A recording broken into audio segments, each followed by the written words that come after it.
Welcome to the official podcast of Geoparks WA, where we will be discussing all things geoparks.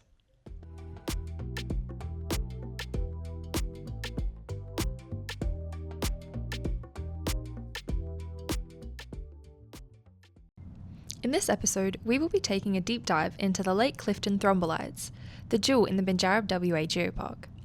The thrombolites hold international significance and are a fascinating reflection of one of the world's largest living microbialite reefs.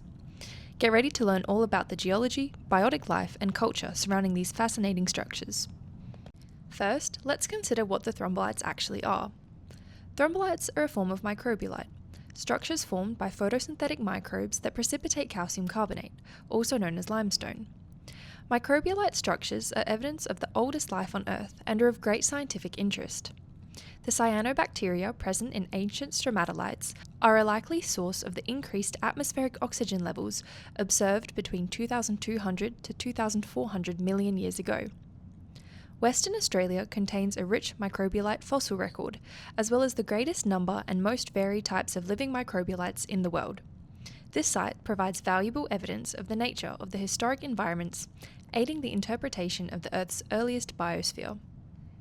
But what makes Lake Clifton unique? Lake Clifton supports the largest known examples of living non-marine microbialites in the Southern Hemisphere. Radiocarbon dating indicates that the Lake Clifton Thrombolites began to form 1,950 years ago, making it an internationally significant site. Seasonal fluctuations in the Lake Clifton water levels expose the thrombolites in the summer and submerge them during the winter. Complex abiotic interactions occur with the surface of the water. Groundwater chemistry, lake sedimentation, wind patterns, and climate all influence the thrombolite community. Lake Clifton was also the first place in the world where modern thrombolites were scientifically compared with modern stromatolites. The first published report on the organosedimentary features at Lake Clifton was made in 1912. In 1979, L. Moore recognized the occurrence of stromatolites on the foreshore of the lake. The information we have just discussed was derived from Byrne and Moore, 1987. Please see our website for more information. Now let's turn our attention to the biotic, or living elements of the thrombolites. The Lake Clifton Thrombolites are actually living structures. They are formed by a complex community of microorganisms, including cyanobacteria, which precipitates calcium carbonate from fresh groundwater seeping up from underground aquifers.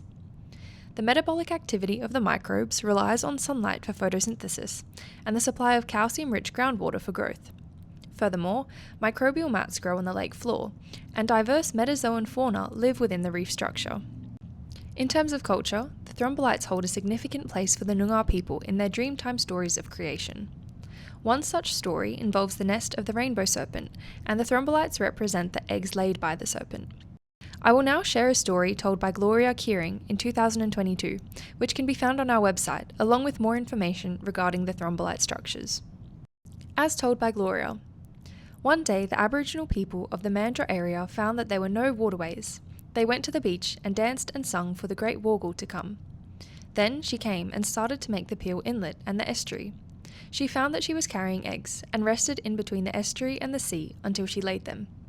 Then the eggs hatched and she sent her babies to do the rest of the work because she was tired. She sent one up the Serpentine, one to the Murray, and one up the Harvey, and that's how they came to be. This story represents an ongoing culture, one that is woven through our history and plays many important roles in Australian life today. As we can see, the Lake Clifton Thrombolites represent an intrinsic part of Noongar history and culture. Stories such as this are vital to preserving and celebrating the cultural history of our region. We hope that you have enjoyed this overview of the Lake Clifton Thrombolites in this episode of the Geoparks WA series. Thank you for joining us, and we hope that you have learnt something new about the Peel region. We are excited for you to join us in our next episode. For more information, head to our website at australiangeoparksnetwork.org and follow our social media page at Geoparks WA.